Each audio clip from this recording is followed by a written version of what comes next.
James Dean in Rebel Without a Cause, Nick Ray's film, he embodied rebellion, and all the women in the country, in the world, were totally in love with him and obsessed with his innocence that was being assailed by all these forces, these evil forces, and he was being portrayed as an innocent. And as a matter of fact, he ended up being a messianic figure because he died and leaving an incredible legacy of fame.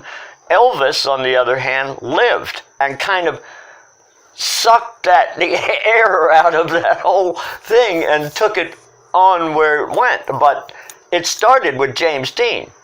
I think, the whole Elvis thing wouldn't have really had as much punch if it weren't for Rebel Without a Cause and James Dean's misunderstood teenager, because that was the whole deal.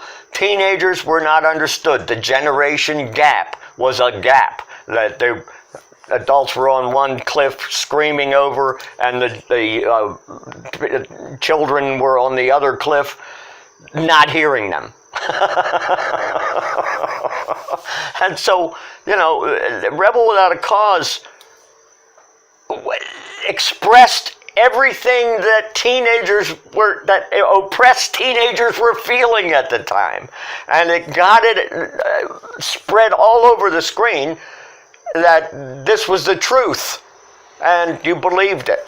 I believed it. Natalie Wood in that film is brilliant because she embodies the post-war suburban damaged young woman who needs a father, who needs guidance, who wants guidance, and she's so beautiful and innocent. And of course, her personal history and James Dean's personal history kind of mirror their characters. And it's very interesting because they both end up being messianic sort of figures. Very powerful performance by Jim Backus as the father, especially since his character is so ambiguous. You really can't figure him out. And when James Dean comes back from the chicken run and puts the milk on his, goes to the refrigerator and puts the cold milk on his forehead to calm his nerves, he looks up and sees his father at the top of the stairs in an apron.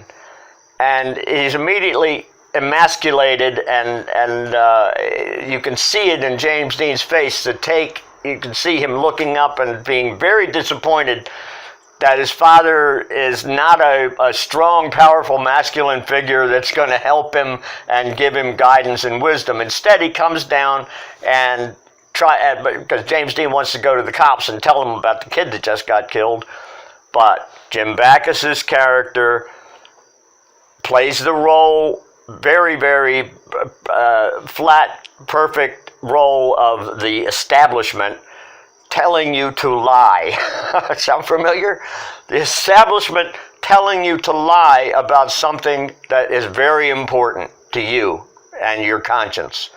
And that scene is just, Backus carries it and makes you believe it. You believe it. Well, Nick Ray's Rebel Without a Cause really has to do with the angst-driven, damaged suburban generation that the World War II gave us.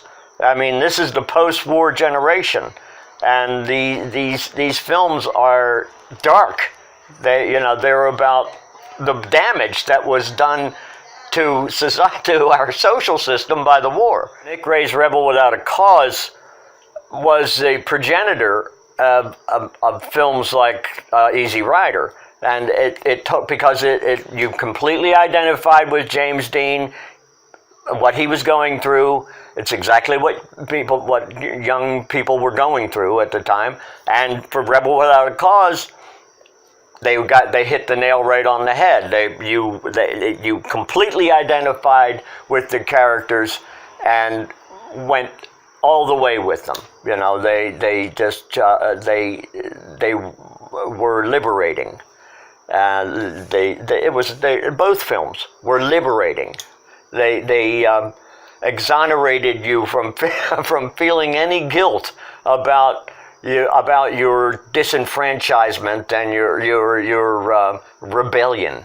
The most important thing about films like Rebel Without a Cause and Easy Rider is that it allows everybody from any generation to identify with the character because it's so primal and precise. It is a disenfranchised, oppressed minority who is being crushed by the system, by the powers that be, and everybody in any generation can easily identify with that.